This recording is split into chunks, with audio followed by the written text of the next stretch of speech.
ফারাক্কা বাঁধের সামনে আর একটা বাঁধ তৈরি করতে হবে, যাতে আমাদের বাংলাদেশের জনগণের এই বন্যা থেকে আমরা মুক্তি পেতে পারি। ঢাকাতে কিন্তু রোদ উঠে গেছে, আপনারা অবশ্যই সকালে বের হলেই দেখতে পারবেন যে আজকে ভরপুর রোদ উঠে গেছে অ্যান্ড কোনো বৃষ্টি বা মানে এরকম মেঘলা ওয়েদার নেই অ্যান্ড ওইরকম কোনো সিনারি নেই। আসল কথায় চলে আসি, সেটা হচ্ছে আমাদের বাংলাদেশে কিন্তু এখন প্রচুর পরিমাণ বন্যা হচ্ছে অ্যান্ড ভারত থেকে যে সুইচ গেটগুলো আছে পানি ছেড়ে দিচ্ছে, ফারাক্কা বাঁধ সহ অন্য অন্য যত বাঁধ আছে সবগুলোই ছেড়ে দিচ্ছে।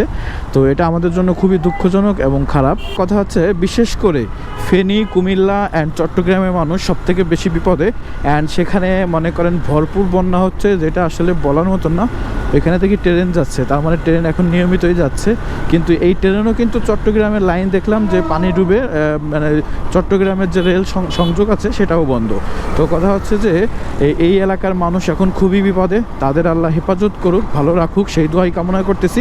অ্যান্ড আরেকটা জিনিস দেখতে পাচ্ছি, প্রচুর ভাই বিরাদার মানে আমাদের বাংলাদেশের প্রচুর মানুষ কিন্তু অলরেডি এই বন্যাবাসীদের পাশে দাঁড়িয়েছেন অ্যান্ড সেটা দেখলে সবারই ভালো লাগবে। কারণ মনে হচ্ছে যে 100% সার্ভিস দিতে পারতেছে না সবাইকে, কারণ ওইখানে রাস্তাঘাটও বন্ধ হয়ে গেছে। এখন একজন মানুষ ধরেন স্পিড বোট নিয়ে গেছে, কিন্তু সে ওইখানে পৌঁছাইতে পারতেছে না, যারা দায়িত্ব নিবে সেটা আসলে নিতে পারতেছে না। এখানে পুলিশ ভাইদের দেখছি, আর্মি ভাইদের দেখছি, সাধারণ মানুষ, তারপরে হুজুরদের কিছু কমিটির মানুষজন ওইখানে গেছে। তো সব মিলে আসলে অনেক মানুষ পাশে দাঁড়ানোর চেষ্টা করছে অ্যান্ড ওইখানে করতেছে অলরেডি।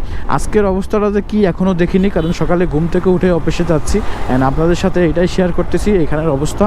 এখন মেন বিষয় সেটা হচ্ছে মোটামুটি ফেসবুকে দেখলাম সবারই একটা দাবি আছে, আর সেই দাবি আমি আসলে একমত অ্যান্ড আমারও মনে হচ্ছে এরকম একটা দাবি অ্যান্ড এরকম একটা কাজ করা উচিত। ইন্ডিয়াতে যে ফারাক্কা বাঁধ, সো ওই ফারাক্কা বাঁধ হচ্ছে $1,57,00,00,000 দিয়ে তৈরি করা হয়েছে, আর আমাদের পদ্মা সেতু করা হয়েছে 30,000 কোটি টাকা দিয়ে। তো এইখানে কথা হচ্ছে, আমরা যদি সবাই মানে আমাদের বিদেশি আছে 1,55,00,000 মানুষ, তো সবার কথা হচ্ছে 1,000 করে টাকা যদি প্রবাসীদের থেকে নিই, তাহলে আমাদের মানে হিউজ একটা অ্যামাউন্ট আসলে ওঠে। এটা আসলে ক্যালকুলেশন করেই বলতে হবে। তো মোটামুটি আমি চাচ্ছি যে এরপরে আমরা বাংলাদেশিরা আছি, সবাই মিলে আর একটা ফারাক্কা বাঁধের সামনে আর একটা বাঁধ তৈরি করতে হবে, যাতে আমাদের বাংলাদেশের জনগণের এই বন্যা থেকে আমরা মুক্তি পেতে পারি। যখন আমরা যদি আর একটা বাঁধ তৈরি করি, তাহলে আরও কিছু সুবিধাও আছে এখানে। আর সেই সুবিধা বলতে এই অটোরিকশাগুলো খুবই খারাপ। সুবিধাটা আছে সেটা হচ্ছে, যখন তাদের পানির দরকার হবে না, তারা ছাড়লেও আমাদের এখানে আসবে না, আমাদের বলে আমাদের সাথে কথা বলতে হবে। অ্যান্ড তারপরে আমরা যদি আমাদের বাংলাদেশের মানুষ যদি পারমিশন দেয় অ্যান্ড যদি মনে হয় আমাদের বাংলাদেশে পানির দরকার আছে, তাহলে আমরা পানি ছাড়বো। তা না হলে কিন্তু উল্টে ভারত বিপদে থাকবে। তো এই জিনিসটা আসলে করার দরকার একটা মানে বাদ করার জন্য। আমি দেখেছি যেটা মনে হলো কালকে সোশ্যাল মিডিয়াতে অ্যান্ড অন্য সবার মনের যে কথাগুলা, সবাই আসলে যে চাঁদাটা আসে সবার জন্য সেটাই দিতে চায়। এমন মানুষ আছে যারা অলরেডি বন্যাতেই কিন্তু অনেক টাকা খরচ করতেছে, তাহলে এই ধরনের যেসব প্রতিষ্ঠান, যেসব মানুষ, যেসব সংগঠন, তারা কিন্তু আরও বেশি টাকা দিয়ে পাশে দাঁড়াবে।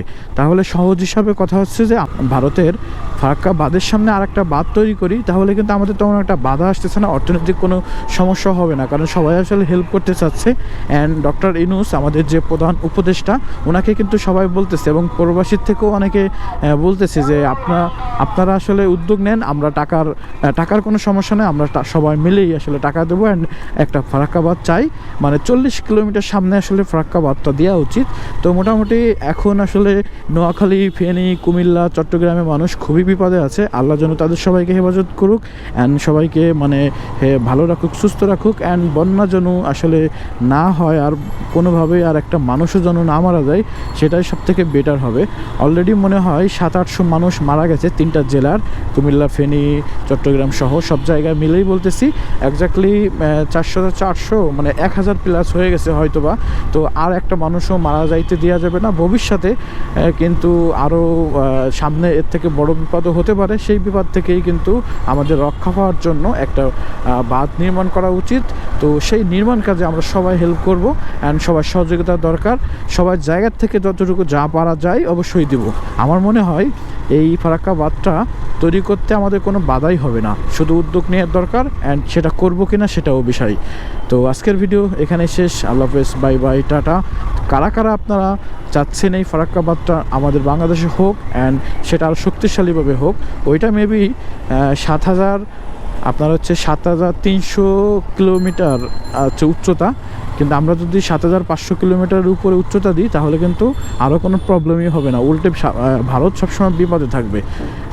তো আমি যেটা বলতে চেয়েছি হয়তো আপনারা বুঝতে পারতেছেন, আপনারা অবশ্যই এটা আমাদের সবাইকেই নিয়েই এই ফারাক্কা তৈরি করতে হবে, অ্যান্ড উদ্যোগ নেওয়ার জন্য আপনারা সবাই রেডি হয়ে পড়ুন। আজকের ভিডিও এখানে শেষ। আল্লাহ হাফেজ, বাই বাই, টাটা।